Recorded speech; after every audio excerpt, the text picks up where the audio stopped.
La question qui est posée aujourd'hui, le titre, pouvez-vous recevoir un conseil? Un conseil. Dans 1 Samuel, chapitre 25, 1 Samuel, chapitre 25, alléluia. Et nous lisons spécialement à partir du verset 32 jusqu'au verset 35, concernant une femme de qualité, une femme d'exception, appelée Abigail. 1 Samuel, chapitre 25, verset 32. Pouvez-vous recevoir un conseil? David dit à Abigail, « Béni soit l'Éternel, le Dieu d'Israël, qui t'a envoyé aujourd'hui à ma rencontre. Béni soit ton bon sens. » Il voulait dire ton conseil, ton avis. Béni soit ton bon sens. Et béni sois-tu, toi qui m'as empêché en ce jour de répandre le sang et qui a retenu ma main. Mais l'Éternel, le Dieu d'Israël, qui m'a empêché de te faire du mal, est vivant. Si tu ne fusses hâté de venir au-devant de moi, il ne serait resté qui que ce fût à Nabal, c'était son mari, d'ici à la lumière du matin.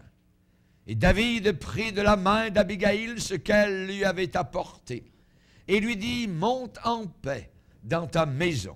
Vois, j'ai écouté ta voix, j'ai écouté ton conseil et je t'ai favorablement accueilli. Amen. » Seigneur, nous te bénissons. Seigneur, nous venons devant toi, nous te prions que la sagesse continue à être incrustée dans nos cœurs, dans nos âmes, dans nos vies, Seigneur.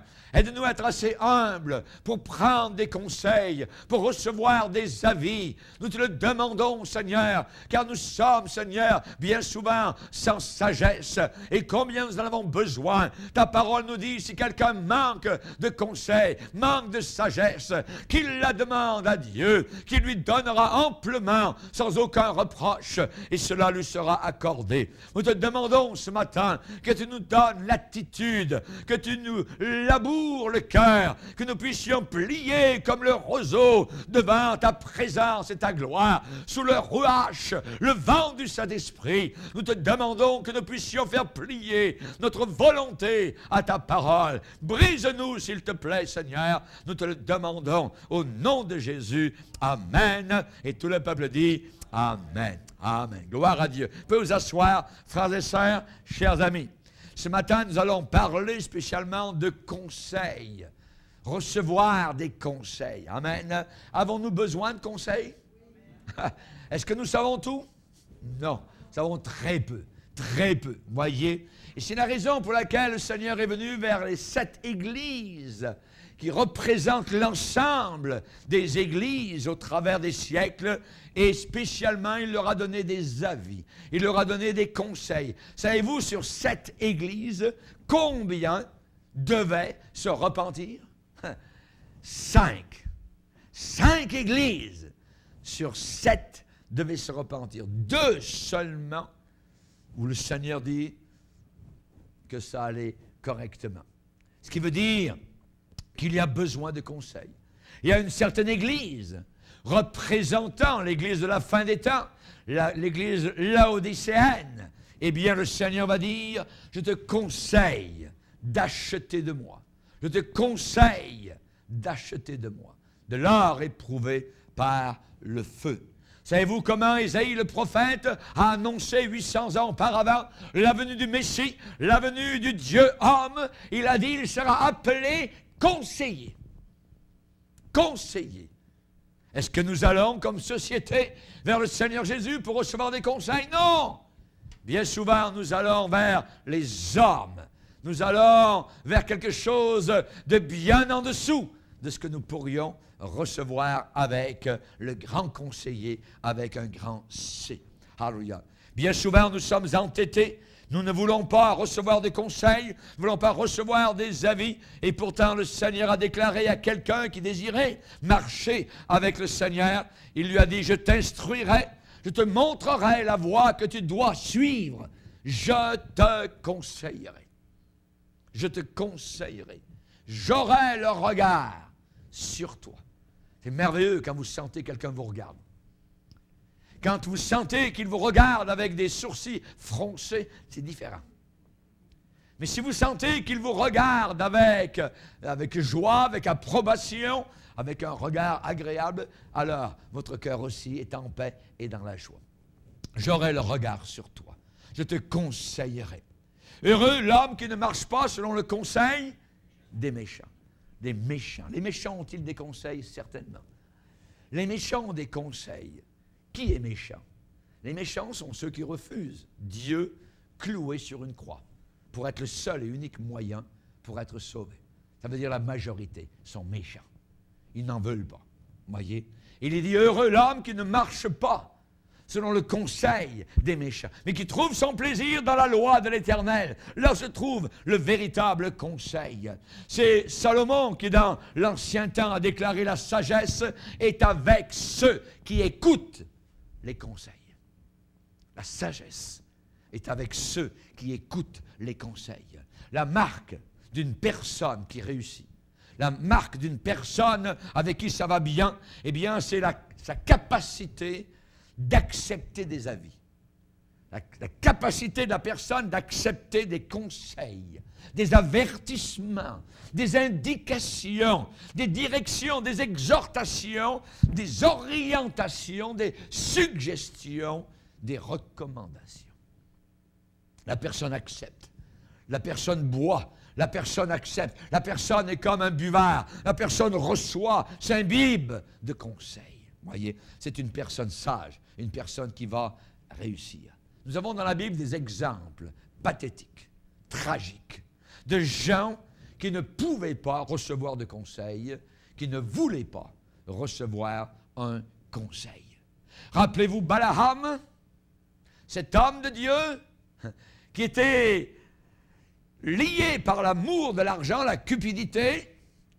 Et s'il a eu un conseil, c'était un conseil terrible, parce que même son animal qui était sous lui a entendu le conseil.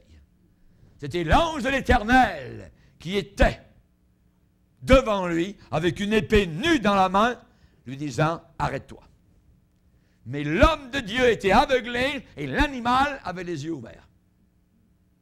L'aveuglement de l'amour de l'argent, l'aveuglement du péché. La Bible dit que les gens de ce monde ont été aveuglés par Satan. Ils se pensent sages, mais sont devenus fous. Et Balaam, évidemment, donc, n'a pas accepté le conseil. Il est allé du côté des païens. Il est allé du côté de Balak. Il est allé du côté du sexe. Il est allé du côté de la convoitise. Il est allé donner même lui-même de mauvais conseils pour vaincre le peuple du Seigneur. Saül, le premier roi d'Israël, pouvait-il recevoir des conseils? Non. Lorsque Samuel lui donnait des conseils, il ne les acceptait pas. Et il est mort sur sa propre arme, jusqu'au jour, évidemment, où Satan s'est emparé de lui. Akab, un roi d'Israël qui avait marié une fille de Satan, Jézabel, pouvait-il recevoir des conseils? Et Élie est venu le voir. Élie, l'homme de Dieu, le prophète de Dieu, a pointé son doigt noueux en face de son nez. Mais Akab a rebellé, s'est rebellé littéralement devant l'homme du Seigneur. Et il a été tué dans son sang. Pilate, pouvait-il recevoir des conseils? Sa femme lui a dit, n'ai rien à voir à faire avec Jésus. Pilate a-t-il accepté les conseils? Non. Il a fait venir un plat avec de l'eau et devant le peuple, il s'est lavé les mains. Il ne pouvait pas recevoir des conseils d'une femme. Hérode, pouvait-il recevoir les conseils de Jean-Baptiste? Non plus. Démas, pouvait-il recevoir les conseils de Paul, son pasteur? Non. Il est retourné vers le monde. Par amour pour le siècle présent, il s'est perdu. La Bible déclare bien clairement dans les psaumes, et nous devons faire attention, Dieu dit aux méchants, quoi donc? Tu énumères mes versets, tu énumères ma parole, mes lois, tu as mon alliance dans ta bouche, toi qui hais les avis, toi qui hais les conseils, et qui jettes mes paroles derrière toi. Si tu vois un voleur, tu es content d'être avec lui, tu te plais avec lui. et ta part est avec les adultères. Tu livres ta bouche au mal, ta langue est un tissu de mensonges, de tromperie, tu t'assieds, tu parles contre ton frère, tu diffames le fils de ta mère, voilà ce que tu as fait, et je me suis tu. Je n'ai rien dit, et tu t'es imaginé que je te ressemblais. La personne qui est les avis. Ce matin, devant nous, il y a David, le roi David, dans ses errances dans le désert, poursuivi par le roi Saül. Et là arrive un épisode de la vie de David assez particulier. La Bible en parle dans tout Samuel chapitre 25. Il est insulté. David est insulté, littéralement une véritable insulte, par un homme appelé Nabal. Ça veut dire fou. Un bric-à-brac. Un désordonné. Un mal embouché. Vous voyez? Un mal élevé. Grossier personnage.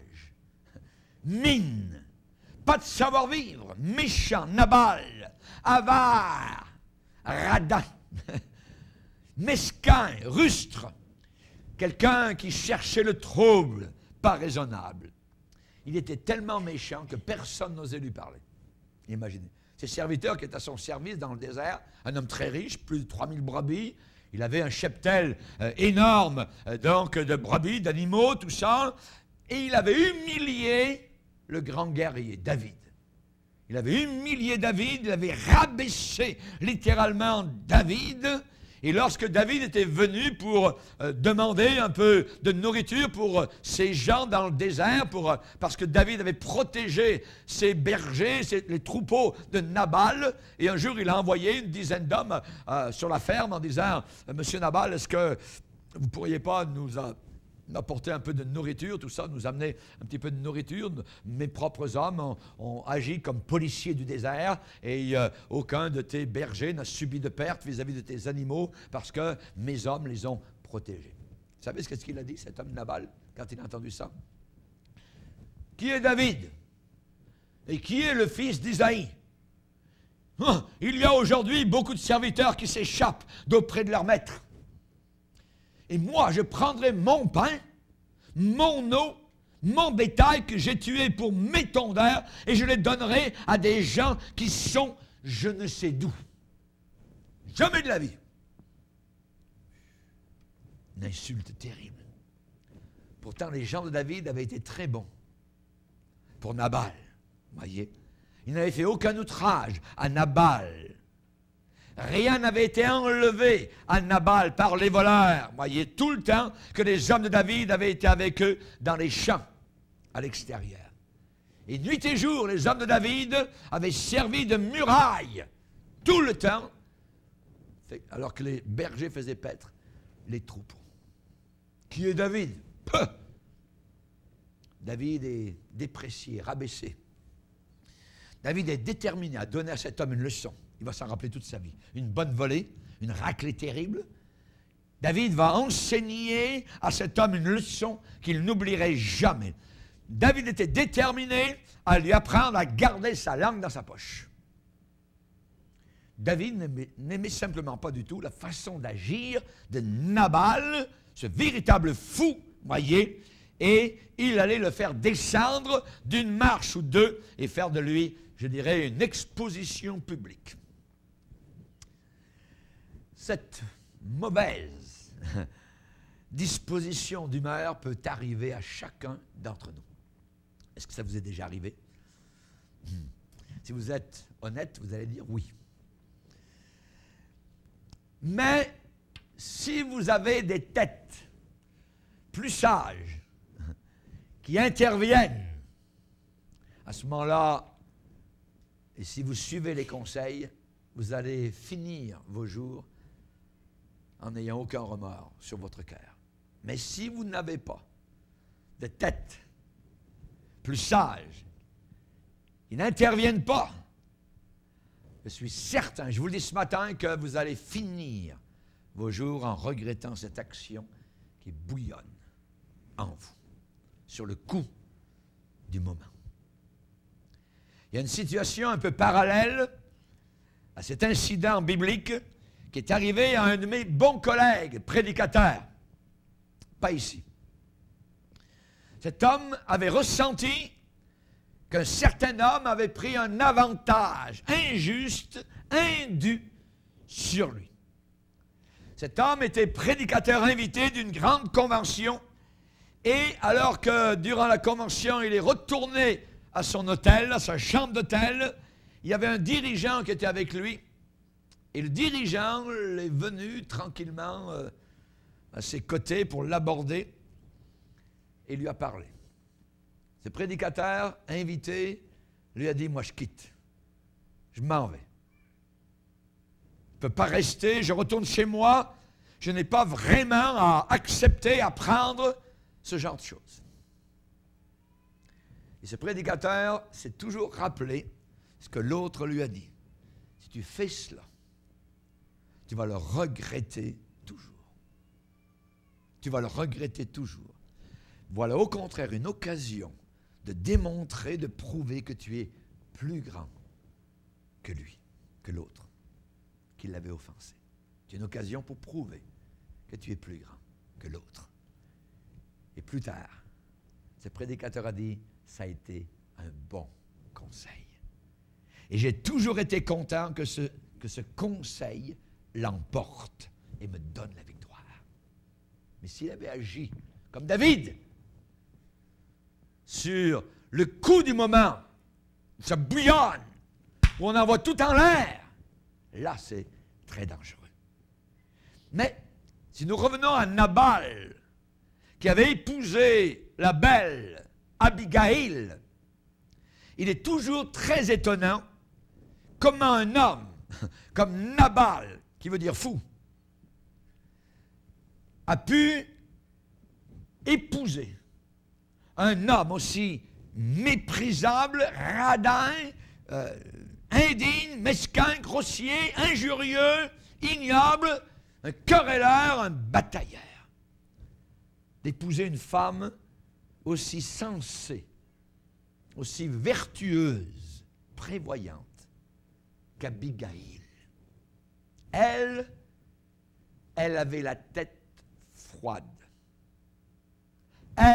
Elle était sensée. C'est bien différent d'une tête vide et brûlée. On peut avoir une tête, mais elle peut être vide. On peut avoir une tête, mais elle peut être pleine. Ça dépend. Il n'y a pas de plus grand mystère, je dirais, que le genre de personne, la sorte de personne dans les couples mariés. C'est mystérieux. Là, on a un couple, on a un fou avec une femme sensée. Abigail avec Nabal. Ils sont mariés. Savez-vous ce que l'auteur du livre des Proverbes a déclaré? Il dit, il y a des choses sur la terre qui sont vraiment mystérieuses, je n'arrive pas à les comprendre. Vous savez ce qu'il dit? Il dit, il y a 3 choses qui sont au-dessus de ma portée. Il y en a même 4. Il en rajoute une. Que je ne puis pas comprendre. C'est quoi? La trace de l'aigle dans les cieux. La deuxième chose, je n'arrive pas à comprendre, la trace du serpent sur le rocher.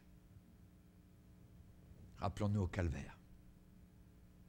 La troisième, la trace du navire au milieu de l'océan. Et je me suis assis souvent à l'arrière des bateaux. Et c'est vrai, c'est beau à voir.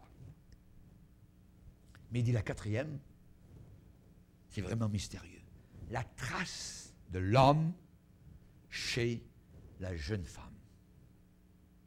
Comment une jeune femme et un jeune homme, de telle façon, peuvent arriver à venir ensemble, à se marier. C'est mystérieux. Vous avez des cas, vous avez des situations, vous dites comment ça peut se faire? Et nous avons un cas ici dans la Bible ce matin avec Abigail et Nabal. Une femme sensée, une femme pleine de bon sens, une femme belle de figure, avec un homme complètement flétri comme une vieille pomme qui a passé tout l'hiver. Comment un tel couple pouvait-il fonctionner? Peut-être avait-elle épousé le rancher, Nabal, le propriétaire du ranch, en pensant que je vais le réformer, je vais le changer. Cela sera toujours un désappointement, des désappointements, une déception, des déceptions. Rappelez-vous, mesdames, jeunes filles, ils ne changeront pas après la cérémonie de mariage. Ils ne changeront pas, aucun ne change. Vous êtes mieux de le savoir avant. Et Abigail a appris cela pour son plus grand embarras et son plus grand désarroi. Une femme de bon sens, l'homme dur, méchant dans ses actions.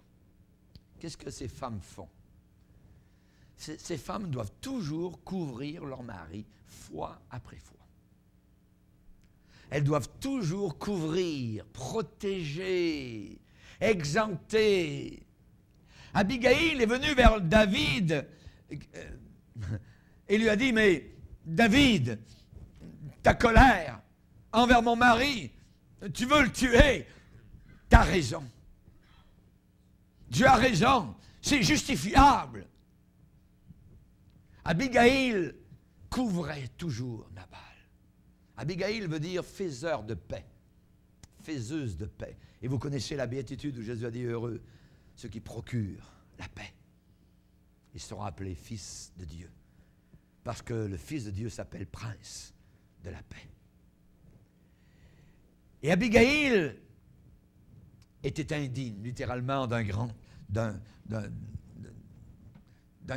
homme qui était en face de lui maintenant, David. Le grand roi David, elle a réussi à arriver avec délicatesse en marchant sur, je dirais, les coquilles d'œufs, sur un fil très étroit, sur le tranchant de la vie et de la mort pour son mari. Elle lui a parlé avec une très grande sagesse. Elle lui a dit, David, l'Éternel a pour toi une très grande carrière. Et ce serait vraiment un abaissement total pour toi de te venger. Cet homme qui est véritablement fou, il t'a vraiment traité indignement. C'est vrai. Mais elle dit, à moi la faute. Hein? Abigail dit, à moi la faute. Pardonne, s'il te plaît. Elle est arrivée avec des cadeaux. Elle est arrivée avec de la nourriture, ce que son mari ne voulait pas apporter. Elle est arrivée vers David. Elle essaie de couvrir. Elle essaie de protéger. Abigail a souligné une grande vérité. Elle lui a dit d'une certaine manière, David, si quelqu'un d'autre agit sur un niveau qui est vraiment mine, insignifiant, très très bas, alors ce n'est pas une raison pour toi-même de descendre à ce niveau si bas, un tel niveau de bassesse. Si quelqu'un d'autre n'arrive pas à être un monsieur, un gentleman, alors nous aussi, nous dirons, nous ne pouvons pas nous permettre de descendre à ce niveau-là, nous allons rester au niveau de gentleman. Et parfois, c'est mieux de ne pas répondre, c'est mieux de ne pas se venger. La Bible dit, ne vous vengez pas vous-même. Laissez le Seigneur s'occuper de toute l'affaire. Alléluia. Abigail a tracé un portrait, une image des jours à venir où tous les ennemis de David allaient être vraiment renversés. Elle lui a dit au verset 30 et 31, « Quand tu régneras », tu es une femme qui croit. Est-ce que David est en train de régner? Mais non. Il ne règne pas, il y a déjà un roi qui s'appelle Saül qui le poursuit, qui veut le tuer. Et pourtant cette femme est une femme de foi. Elle lui dit, tu vas régner un jour. Quand tu régneras, David, de façon incontestée sur tout le pays d'Israël, tu seras bien plus heureux de te souvenir que durant ces années éprouvantes d'épreuves, tu as été bon. Tu as été bon en supportant avec indulgence, tout en refusant d'être un instrument de vengeance. Plus tard, David, tu n'auras pas de remords. Tu n'auras pas de remords. Un bon conseil. Voilà ce que Abigail a donné. Un des meilleurs conseils que David a jamais reçu dans toute sa vie. Ce n'est pas toujours facile à un homme comme David de prendre conseil venant d'une femme. Et ce n'est pas encore facile aujourd'hui. Il y a des gens aujourd'hui qui ne veulent pas prendre les conseils d'une femme. Il y a beaucoup d'âmes qui ont été appauvries parce qu'ils n'ont pas pris le conseil venant de la gente féminine. Pourquoi? Parce qu'ils pensent que des femmes sont folles et qu'eux sont sages et qu'il ne peut pas sortir une sagesse venant de la bouche d'une femme. Beaucoup d'âmes ont été appauvries à cause de leur orgueil fou, littéralement. Ça les a empêchés d'accepter un tel conseil, un tel avis. Rappelez-vous Pilate, sa femme l'a dit, n'a rien à voir avec ce juste.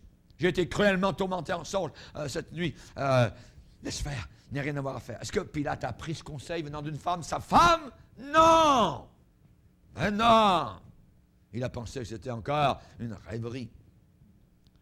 Rappelez-vous Naaman, qui pourtant était un chef militaire en Syrie, au nord d'Israël. Il portait les insignes de la majesté, les insignes des armées syriennes. Il avait été dans des batailles, il avait vaincu. Un homme intelligent, mais un jour il était lépreux. Et une petite fille dans sa maison, une servante, une esclave, lui a dit, monsieur, si vous alliez là-bas dans le pays d'Israël, nous là-bas on a un homme de Dieu. Et quand il prie pour les malades, ils sont guéris. N'importe quelle maladie. Dieu est avec lui. Si vous y alliez, je suis certain que vous seriez guéris.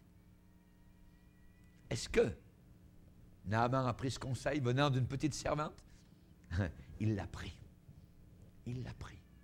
Et il est allé. Et il est revenu finalement guéri.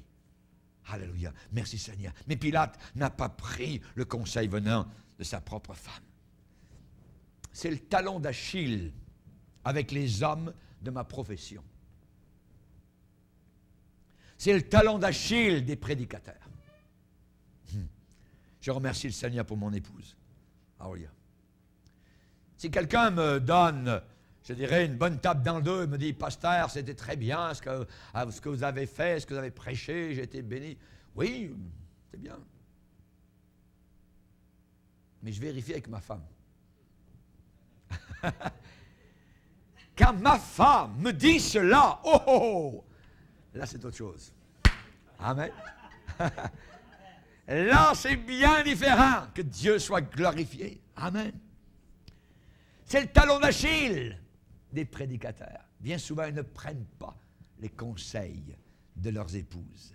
Ils ne veulent pas se faire dire par leurs femmes qu'ils ont glissé parfois dans de mauvaises habitudes relâchées, débraillées, négligentes sur l'estrade, qu'ils ont des insuffisances parfois dans leur prédication, des imperfections. Chérie, tu sais, tu as bien prêché aujourd'hui, mais tu sais, c'est vraiment ridicule. Tu as dit aux gens de se lever debout. Tu aurais dû dire, levez-vous. On ne se lève pas debout, voyez. Tu as prêché sur Rebecca qui avait eu Ésaü et Jacob, ses deux enfants, et tu as parlé que c'était une paire de jumeaux. Mais non, voyons, ce n'est pas une paire de jumeaux, ce sont des jumeaux.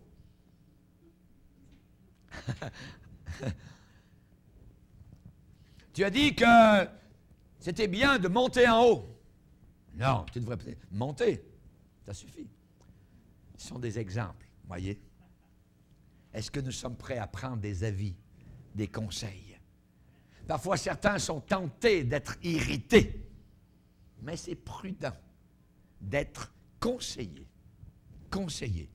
Dieu a dit lui-même, je t'instruirai, je te montrerai la voie que tu dois suivre, je te conseillerai.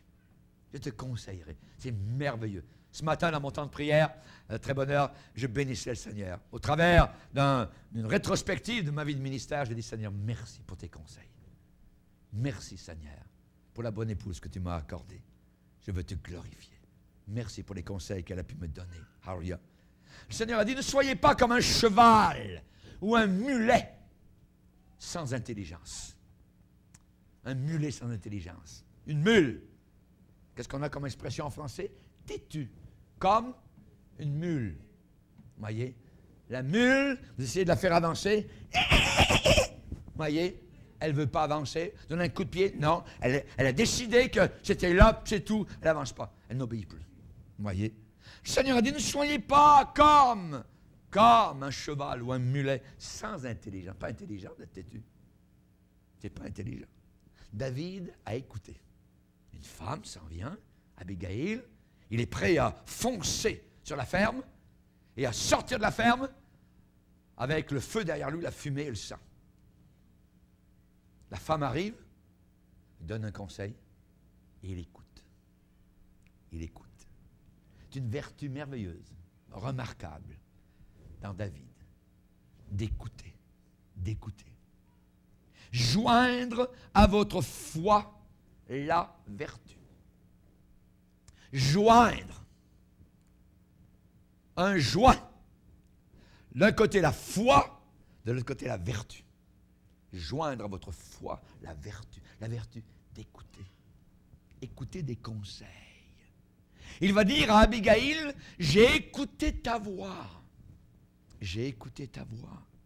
Et cela a amené son progrès spirituel et cela a amené sa prospérité spirituelle. Pourquoi? Parce qu'il pouvait accepter des conseils. Pardonne-nous, Seigneur, quand nous refusons les conseils.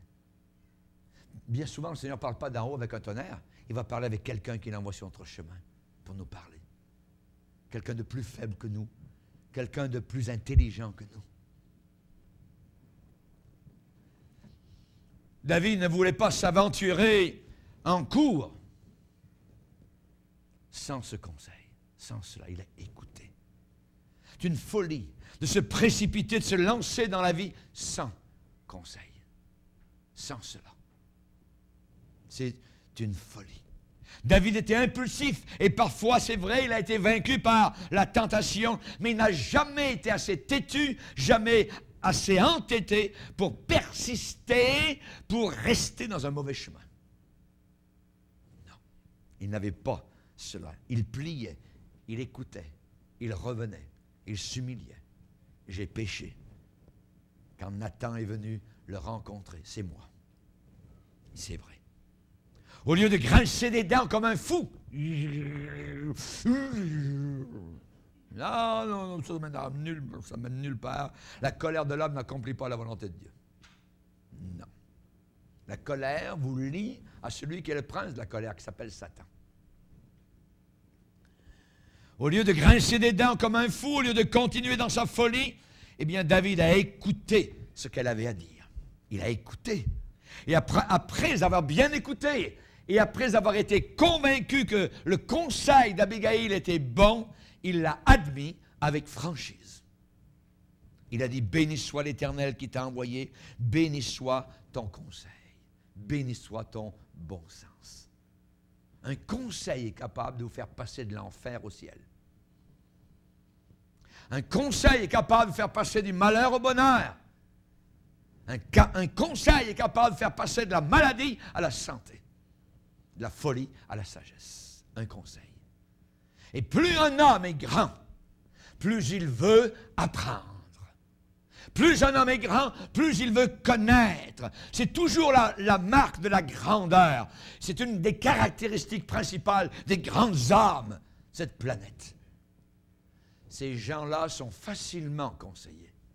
Ils prennent facilement des conseils. Rappelez-vous Jéthro avec Moïse, son beau-père.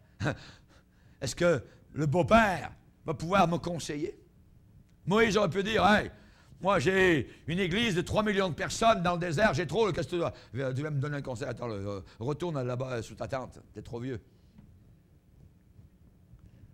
Qu'est-ce que Jéthro lui a dit à Moïse? « Je vais te donner un conseil. » Combien de personnes, rappelez-vous, sont venues vers vous et vous ont dit, « Je vais vous donner un conseil, monsieur. Je vais vous donner un conseil, madame. » Jeune homme, écoute bien ce conseil. Et Jéthro lui a dit, Moïse, je vais te donner un conseil. Est-ce que Moïse a pris ce conseil? Yes. Oui, il l'a pris. David a donné ce témoignage, Seigneur, tu me conduiras par ton conseil. Tu me conduiras par ton conseil. Alléluia. Puis, tu me recevras dans la gloire. Sur la terre, nous devons être conduits tout le temps par le conseil de Dieu. Demain, je ne sais pas. Dans un an, je ne sais pas. À vous qui dites demain, on fera ceci ou cela, on va faire des plans. Dites, si Dieu le veut. Si Dieu le veut. Dieu voulant. Christ Jésus est votre ami. Il n'est pas un ennemi. Il veut vous aider. Il veut vous empêcher de vous perdre sur un chemin de non-retour, sur le chemin des peurs, sur le chemin du pays éloigné, sur le chemin loin de la maison du Père. Dans le psaume 119, le psalmiste va dire « Tes préceptes, Seigneur, font mes délices. Ce sont mes conseillers. » Mes conseillers, la parole de Dieu. Aujourd'hui, nous vivons dans un monde des counseling, conseils, conseillers, tout ça. Le monde veut des conseils, sauf le conseil de Dieu. C'est le conseil des hommes. Le conseil des hommes ne vaut absolument rien. Moi, je veux savoir ce que le Créateur, celui qui m'a créé, celui qui m'a fait fonctionner ma machine, mon cœur, me donne comme conseil. C'est lui, et il me conduit très, très bien. Merci Seigneur. La façon de discerner si un homme est grand, un grand homme, ou une grande femme, observez cette personne. Regardez bien cette personne, comment cette personne va traiter une personne plus petite.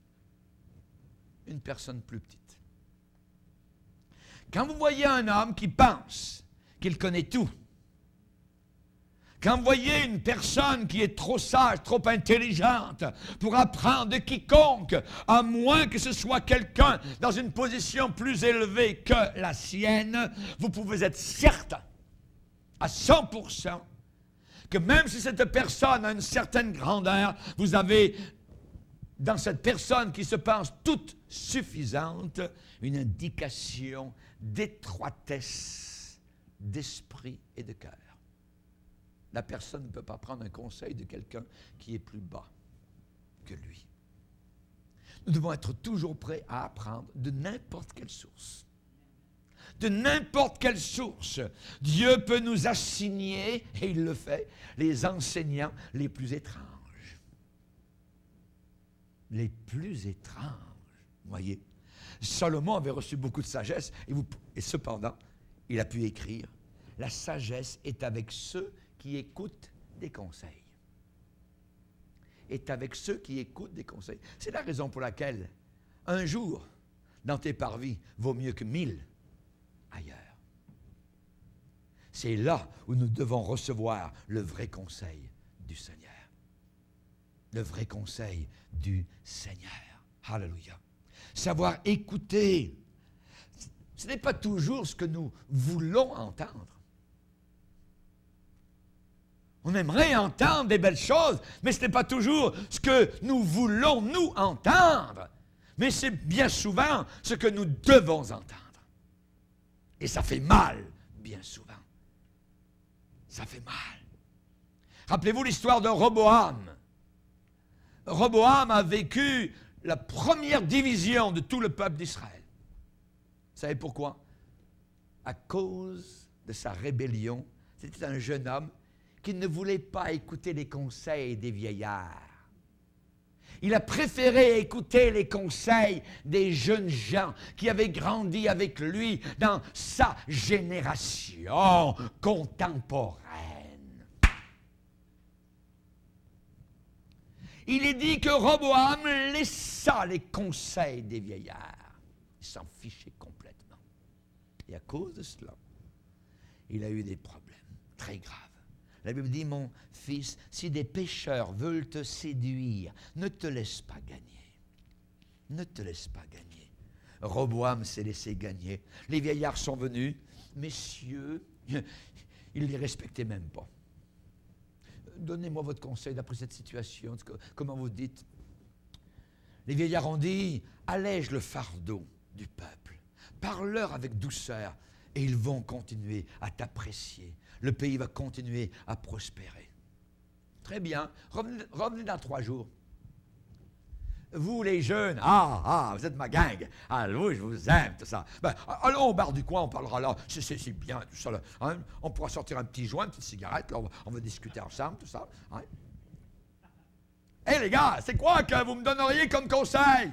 Vous avez été à l'école avec moi, je vous aime beaucoup, les vieillards ont dit qu'il fallait y aller mollo, tout ça, avec le peuple, leur parler délicatement.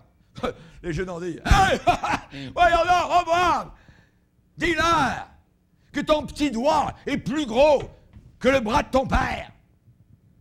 Traite-les avec dureté. Maintiens ton règne avec force, avec des ronces, avec des épines. Traite-les durs. Et tu vas avoir la victoire. Tu vas les maintenir tous ensemble. Il a pris le conseil des jeunes qui avaient grandi avec lui. Fiasco total. Première division dans tout le pays d'Israël. Mon fils, si des pécheurs veulent te séduire, ne te laisse pas gagner. Ne te laisse pas gagner. Ne te laisse pas gagner. Ne te laisse pas séduire. Chaque vie est comme cela. Chaque vie.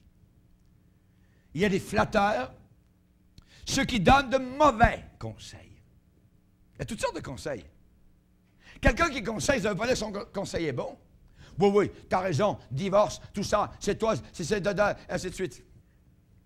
Tu as raison.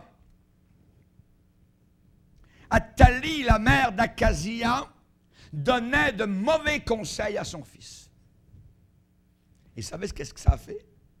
La Bible déclare dans 2 Chroniques, chapitre 22, il est dit que son fils marcha dans les voies de la maison d'Akab parce que sa mère lui donnait des conseils impies. Et il fit ce qui est mal aux yeux de l'Éternel, comme la maison d'Akab, où il eut, après la mort de son père, des conseillers pour sa perte. Des conseillers pour sa perte. On peut avoir des conseillers pour notre salut et on peut avoir des conseillers pour notre perte. Sa mère, Athalie, qui venait de la maison de Jézabel et d'Akab, lui donnait de mauvais conseils. Il y a ceux qui jouent sur votre chair pour dissimuler, pour séduire. Et je t'aime, chérie, tout ça. Pas besoin de mariage, tout ça. Oui, mais moi, je vais à l'école de dimanche.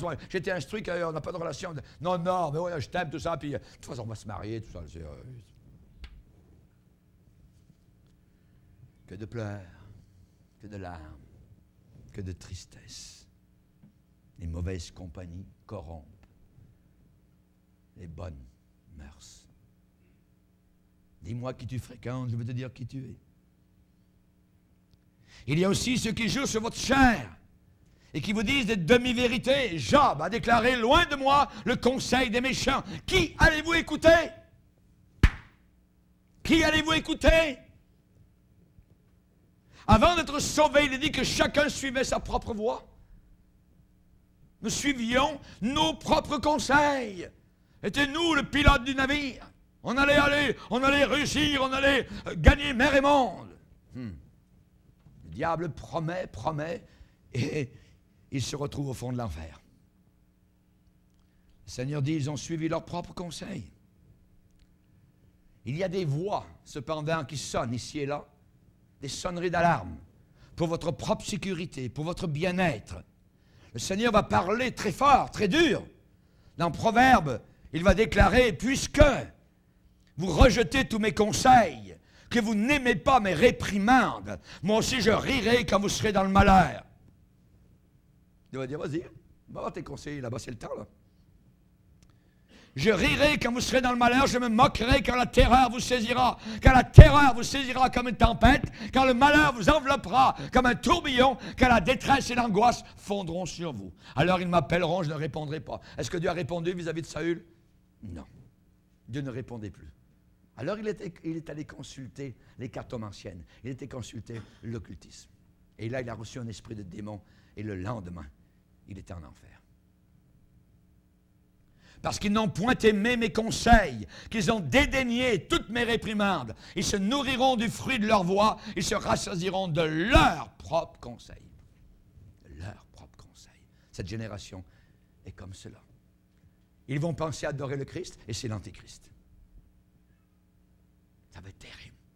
Ils pensent aller au ciel, ils vont se retrouver dans les tourments, les grincements de dents éternels. Dieu n'a pas laissé les hommes sans un bon conseil. C'est la raison de laquelle il y a des pasteurs solides. Remerciez le Seigneur pour un pasteur qui vous dit la vérité, qui dévoile votre méchanceté, votre mauvais cœur, qui vous dit exactement ce que la Bible dit. Comment savoir si on a un bon pasteur? La Bible dit, quand tu sépareras ce qui est vil de ce qui est saint, tu seras comme ma bouche. Tu seras comme ma bouche. Dieu dit, ils n'ont pas obéi, n'ont pas écouté ma voix. Je les ai livrés alors au penchant de leur cœur. Ils ont suivi leur propre conseil. Psaume 81. Si je ne veux pas écouter, si je suis entêté, qui vais-je blâmer? Qui vais-je blâmer? Le pasteur? Mais il a averti. Les parents? Mais ils ont averti au travers de toute l'enfance. Mon fils, garde les préceptes de ton père. Ne rejette pas l'enseignement de ta mère, les conseils de ta mère. Lis-les constamment sur ton cœur. Attache-les à ton cou. Ça veut dire que ça reste là. Ils te dirigeront, ces conseils, dans ta marche. Ils te garderont, ces conseils, sur ton lit. Ils te parleront à ton réveil. Ces conseils-là. L'enfer est pour ceux qui ne veulent pas écouter. Les conseils que Jésus donnait étaient clairs, nets. Jésus a bien souvent dit, n'avez-vous pas lu? N'avez-vous pas lu? C'était clair. Dans ces derniers temps, Dieu nous a parlé par le Fils. Par le Fils. Alléluia.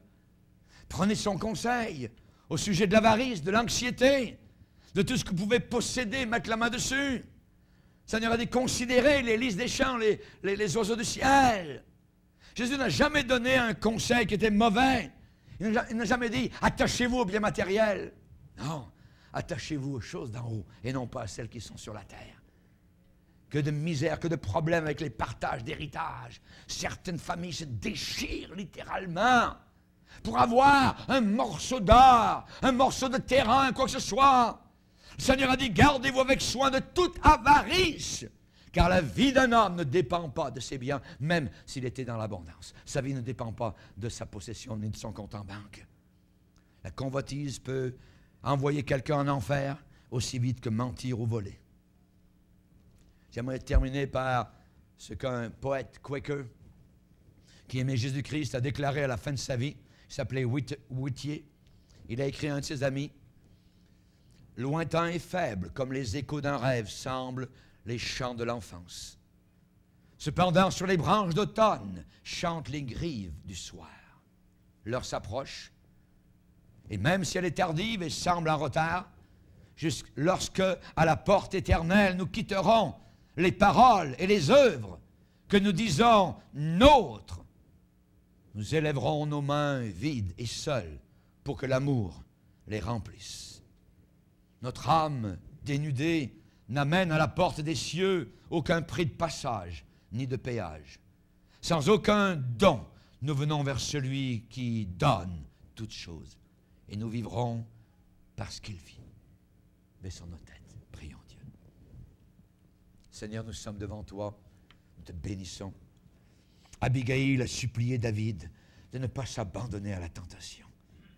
Abigail a supplié David de ne pas faire une erreur qui pourrait plus tard le hanter tout au long de ses jours et de ses nuits. Elle lui a demandé de regarder vers le futur. Et alors que nos têtes sont penchées ce matin, Seigneur, nous voulons regarder vers le futur. Nous voulons nous poser la question, serais-je fier de ce que je veux faire maintenant, alors qu'un jour je devrais faire face au jugement, à une pleine audition, à un plein examen. Alors que vous qui nous écoutez ce matin, vous êtes là, votre cœur a été labouré littéralement par la charrue de l'Évangile, par le Saint-Esprit. J'aimerais vous rappeler qu'un jour vous devrez regarder en arrière, tout le long du chemin, jusqu'au fond de ce chemin-là. Serez-vous rempli de regrets ou serez-vous rempli de remerciements? Allez-vous quitter la terre en disant « Non, rien de rien, je ne regrette rien ». Je pense que ce matin, c'est un bon avis, un bon conseil. David a dit à Abigail, « Béni soit l'Éternel qui t'a envoyé aujourd'hui à ma rencontre. Béni sois-tu pour ton conseil, ton bon sens. Béni sois-tu, toi qui m'as empêché aujourd'hui de répandre le sang. » Pour certains qui m'écoutaient ce matin, peut-être c'est revenir à un instant de lucidité, afin que, revenu à votre bon sens, vous dégagiez des pièges du diable qui s'est emparé de votre cœur pour le soumettre à sa volonté.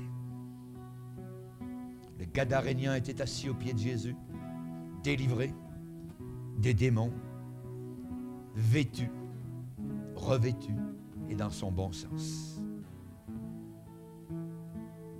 Seigneur, merci pour tes conseils. Aide-moi à écouter, à suivre et à obéir, car tu donnes ton Saint-Esprit à ceux uniquement qui t'obéissent. Merci Seigneur. Amen. On va se lever ensemble.